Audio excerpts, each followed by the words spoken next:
When you hear 4.9 and 5% unemployment, the number's probably 28, 29, as high as 35. In fact, I even heard recently 42%. And you would hope that as president, he'd now be getting information from primary sources and briefings, but Trump still watches a phenomenal amount of cable news. We are talking about the president like a Tinder match we've been on 4 dates with. I asked him if we were going to hang out this Friday, and he said, probably, ... I'm starving. Breaking news. John Oliver just broke the internet with one word about Trump, and no, it wasn't Kofef. This time, Oliver went nuclear on Trump's grand plan for America, and let's just say it involves more executive orders than a McDonald's drive-thru. Trump's reaction, let's just say Twitter's servers are still smoking. This has always blown my mind a little bit. 91% that watch this show regularly haven't subscribed. Could I ask you for a favor small before we start? If you like this show, what we do here, and want to support us, the free simple way you can do just that is by hitting the subscribe button. How did we get a pathological liar in the White House? Where are his lies coming from? Why do so many people believe him? And what can we possibly do about it? He lied about being invited on this show and about the ratings for The Celebrity Apprentice. He pretended to be his own publicist. Even his building, Trump Tower, is not as big as he says it is. If God did look down, his only thought would have been, wait, the Mormon Tabernacle Choir? When you hear 4.9 and 5% unemployment, the number's probably 28, 29, as high as 35. In fact, I even heard recently 42%. So, John Oliver decided to play detective with Trump's grand master plan, Project 2025. And let me tell you, it's not exactly a blueprint for making America's comb-over great again. Our favorite British comedian started digging into this masterpiece, and it was like watching a toddler try to explain rocket science while eating crayons. Turns out, Donnie Diapers wants to turn the government into his personal playground. Because who needs pesky things like checks and balances when you can have gold-plated everything, right? Oliver breaks down the plan, point by point, and it's like watching a house of cards collapse. But instead of cards, it's just pictures of Trump's orange mug making kissy faces at the camera. The kicker? It was almost raining. The rain should have scared him away, but God looked down and he said, we're not going to let it rain on your speech. No, he didn't. Trump has made it clear that reality is not important to him. Think about it. He's exaggerated the size of his inauguration crowd. He said the election was marred by mass voter fraud with no real proof of that. So that is where we are currently at. We have a president capable of standing in the rain and saying it was a sunny day. And you would hope that as president, he'd now be getting information from primary sources and briefings, but Trump still watches a phenomenal amount of cable news. Our grumpy Trumpy wants to fire anyone who doesn't worship the ground he waddles on. It's like The Apprentice, but with the entire US government as contestants. Can you imagine? You're fired! Echoing through the halls of Congress. Talk about a constitutional crisis with a bad spray tan.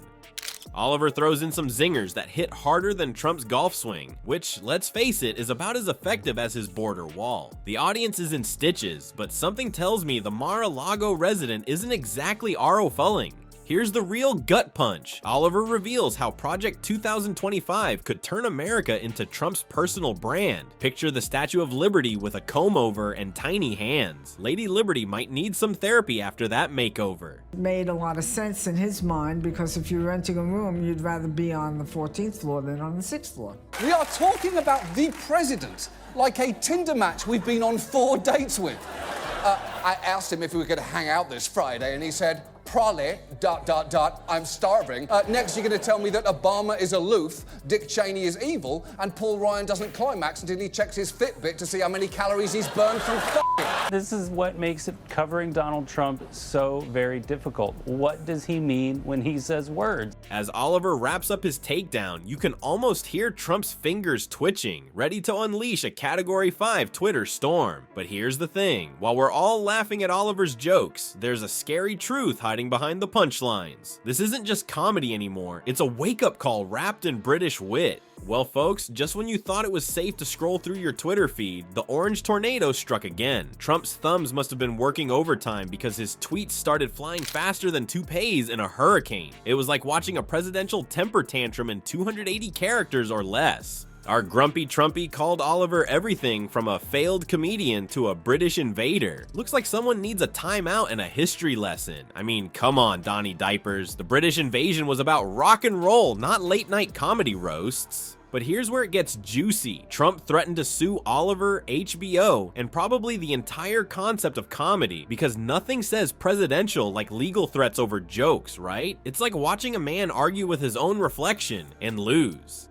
PolitiFact found that just over a quarter of President Obama's statements that they evaluated were some degree of false. But with Trump, that number is currently over 2/3. You're probably thinking, oh great, another blizzard of snowflakes from Last Cuck Tonight with Johnny Trigger Warning. Just 2 weeks ago, he tweeted, ungrateful traitor Chelsea Manning, who should never have been released from prison, is now calling President Obama a weak leader. Terrible. Which is interesting, is because of this guy. Now, since taking office around 412 years ago, the experts are saying Trump's chances of winning a lawsuit are slimmer than his chances of fitting into his old jeans. Something about the First Amendment protecting comedic commentary on public figures. Who knew the Founding Fathers had a sense of humor? Meanwhile, Trump's supporters jumped in, defending their Orange Knight. It was like a medieval battle, but with memes instead of swords. Oliver's fans weren't about to sit this one out either. The meme war that followed was more intense than the Battle of Winterfell, and twice as funny. Trump's relationship with the truth is going to be of profound importance going forward, because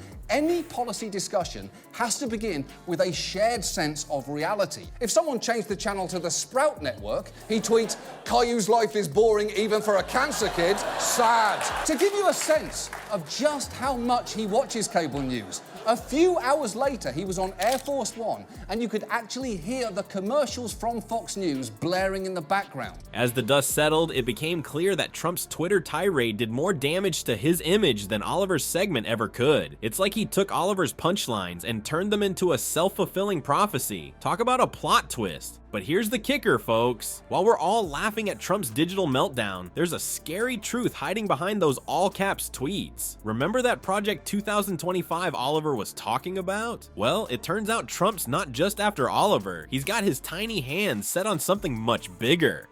So there you have it, folks. John Oliver dropped the mic on Trump's Project 2025, and the orange man's ego just couldn't handle it. It's like watching a toddler throw a tantrum because someone said his crayon masterpiece wasn't museum worthy. But here's the kicker. While we're all laughing at Trump's Twitter meltdown, Oliver's words are still echoing in our heads. That phrase was used on Fox News just 15 minutes before he tweeted in a segment which also called Manning an ungrateful traitor. Trump just made the interior of Air Force One sound like the living room of an old person who died 3 days ago and who nobody's found yet. Doing good, thank you. How was your first flight, sir? That's real. Turns out the best weapon against political nonsense might just be a funny Brit with a research team and a knack for making us giggle while we learn. What's next in this comedy politics mashup? Will Trump try to ban British accents? Or maybe he'll declare war on late night TV? Who knows? But one thing's for sure, this show's far from over. So grab your popcorn and maybe a fact checker, because in this circus, the clowns are running the show.